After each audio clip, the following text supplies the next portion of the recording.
Hindi bababa sa 4 ang patay sa bagaan ng bus at tricycle sa Isabela at pagsempla ng isang motorsiklo sa Pagadian City huli sa CCTV. Narito ang report.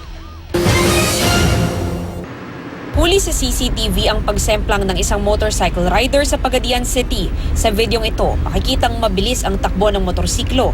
Pero nang subukang kumanan sa kanto ng Benigno Aquino Street ay dumaustos ang rider. Agad mang sumaklolo ang ilang motorista sa lugar. Bukod sa mabilis na takbo, madulas din ang kalsada na dulot ng pag-ulan. Swerte ang rider na hindi gaanong nagalusan. Nawasak ang tricycle na ito sa Iligan City, Isabela matapos mabangga ng nakasalubong na pampasaherong bus. Patay ang 4 na lalaking sakay ng tricycle, kabilang ang driver na si Leonardo Ander. Nasira naman ang bumper at windshield ng bus. Base sa investigasyon, tinangkang mag-overtake ng tricycle sa kasunod nitong sasakyan. Kusa namang sumuko ang driver ng bus na si Joseph Pasaraba. Para sa unang balita, Mav Gonzalez reporting.